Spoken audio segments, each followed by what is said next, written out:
بسم اللہ الرحمن الرحیم۔ السلام علیکم۔ ایک عرب مسلمان لڑکی لندن میں زیر تعلیم تھی۔ ایک دن وہ اپنی سہیلی کے کسی تقریب میں گئی۔ بہت کوشش کے باوجود وہ وہاں سے جلدی نہ نکل سکی۔ جب وہ اس فنکشن سے فارغ ہو کر نکلی تو رات کافی دیر ہو چکی تھی۔ اس کا گھر کافی دور تھا۔ گھر جلدی پہنچنے کا ذریعہ زیر زمین چلنے والی ٹرین تھی، لیکن وہ ٹرین سے سفر کرنے سے کچھ خوف محسوس کر رہی تھی، کیونکہ برطانیہ میں اکثر رات کے وقت ٹرینوں اور اسٹیشنوں پر بہت سے جرائم پیشہ اور نشہ آور افراد ہوتے ہیں۔ آئے روز ٹی وی چینلز اور اخبارات میں یہاں ہونے والی وارداتوں کا تذکرہ موجود ہوتا ہے۔ چونکہ اس لڑکی کو بہت دیر ہو چکی تھی اور بس کافی وقت لے سکتی تھی، اس لیے اس نے بہت سے خدشات و خطرات کے باوجود ٹرین میں جانے کا فیصلہ کیا۔ یہ بات پیش نظر رہے کہ یہ لڑکی دیندار نہیں تھی، بلکہ بہت آزاد خیال اور لبرل تھی۔ جب وہ اسٹیشن پر پہنچی تو یہ دیکھ کر اس کے جسم میں خوف کی ایک سرد لہر دوڑ گئی کہ اسٹیشن بالکل سنسان ہے، صرف ایک شخص کھڑا ہے جس کا حلیہ ہی جرائم پیشہ لگتا تھا۔ وہ انتہائی خوف زدہ ہو گئی۔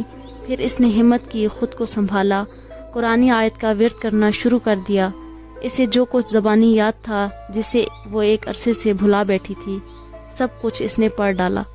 اتنے میں ٹرین آئی اور وہ اس میں سوار ہو کر باخیریت اپنے گھر پہنچ گئی۔ اگلے دن کا اخبار دیکھ کر وہ چونک اٹھی۔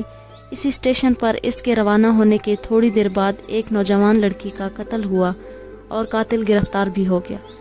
وہ پولیس اسٹیشن گئی۔ پولیس والوں کو بتایا کہ قتل سے کچھ دیر پہلے وہ اس اسٹیشن پر موجود تھی۔ میں قاتل کو پہچانتی ہوں اور اس سے کچھ پوچھنا چاہتی ہوں۔ جب وہ مجرم کے سیل کے سامنے پہنچی تو اس سے پوچھا، کیا تم مجھے پہچانتے ہو؟ اس نے جواب دیا، ہاں پہچانتا ہوں، رات کو تم بھی اس اسٹیشن پر آئی تھی۔ لڑکی نے پوچھا، پھر تم نے مجھے کیوں چھوڑ دیا؟ وہ کہنے لگا، میں تمہیں کیسے نقصان پہنچا سکتا تھا؟ تمہارے پیچھے تو 2 انتہائی صحت مند اور قداور باڈی گارڈ تھے۔ یہ سن کر لڑکی حیران ہو گئی۔ اسے یقین ہو گیا کہ قرآن کی آیتوں کا ورد کرنے کی وجہ سے اللہ کی طرف سے اس کی حفاظت کی گئی۔ وہ واپسی پر اللہ کے شکر اور احسان مندی کے جذبات سے مغلوب تھی۔ اللہ کی مدد اور نصرت پر اس کا بھروسہ مزید بڑھ گیا تھا۔ اگر ہم اپنے دل کی گہرائیوں سے اللہ کو پکاریں اور اللہ کی تائید و نصرت پر بھروسہ رکھیں تو ہم اللہ کی رحمت سے کبھی محروم نہیں رہیں گے۔